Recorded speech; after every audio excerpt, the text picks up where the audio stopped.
So I'm here at the Foster Botanical Gardens in Honolulu, and I wanted to show a really interesting palm. So this is a Lodoicea maldivica, also known as the coco de mer.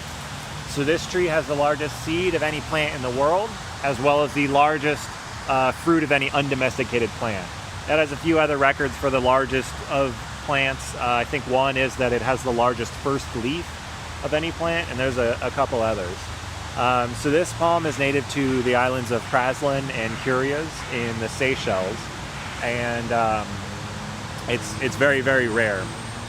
There are only 2 mature individuals of this species anywhere in the United States. And one of them is here, the other one is at the other end of this island in the Hoʻomaluhia Botanical Garden. This tree was planted in 1937, so that makes it about 84, 85 years old. This species is dioecious, meaning that it needs a male and a female tree to make seeds. Previously, there were no male trees on this island or anywhere else in the United States. So several years ago, they had someone bring pollen from the Singapore Botanical Gardens to pollinate the flowers here and make some fruit. These seedlings here are the result of that. So there's 4 seedlings here. There's an unsprouted seed over there, and then there's a seedling at the other end of this garden here. Since then, the individual at the Hoʻomaluhia Botanical Garden has started flowering, and it's a male. So the current fruit set on here of 5 fruit on this side of the tree and 2 on the other are actually a result of hand pollination from that tree. We can kind of go over here to show what the developing seedlings look like. Most of the other individuals of this species in the United States are about this size, basically. None are much larger. So these are the first few leaves, and there is the seed. And then over here is the unsprouted seed.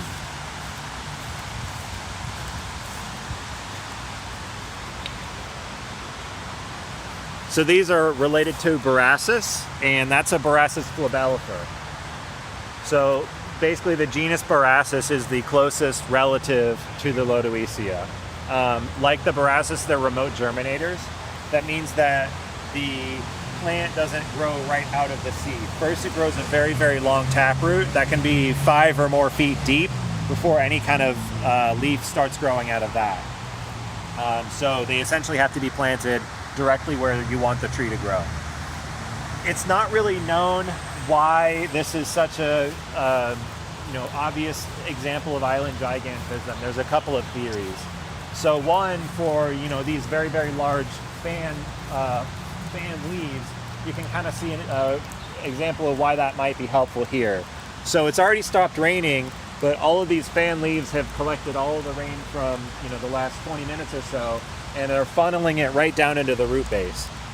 So in an area, if you're not getting enough rain, this might actually help the tree get more rain than it's normally going to get. The seeds are possibly the size that they are to hold a lot of extra nutrients. So let's say this is at the top of a mountain. These developing fruit fall and roll down the mountain a little bit. So first they have to kind of decompose a little bit, and then they have to grow that deep taproot. They need all that energy essentially to wait it out for the canopy to open up a little bit. Because if the canopy is very dense and you start opening up a lot of leaves, you're not going to get as much light right away. So that may help it get past that first stage of growing through that dense canopy. There may be another reason, but that's kind of what I've heard. But island gigantism has a lot of interesting aspects. There's a lot of other species that show it, but this is a really obvious one from the plant perspective. So in a little bit I'll show the individual at the Hoʻomaluhia Botanical Garden, just show what the male tree looks like as well.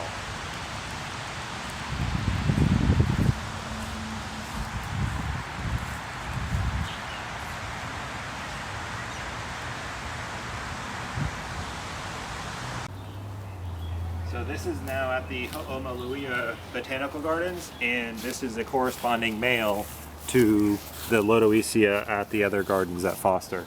So this is a much younger palm than the one planted at Foster. This was planted in 1981 and began flowering for the first time last year, early 2021. So the male of this species actually has the largest catkin in the world. And a catkin is this flower structure that you can see here So this has 2 of them on it, and this current one is active with these opening up yellow flowers. So this was actually the pollen source for the currently developing fruit that's now setting on the older female tree at Foster. So this is actually in a section full of palms from the Seychelles. A lot of other palms that are found in the Valley de Mai with the Coco de Mer are also kind of down the way there.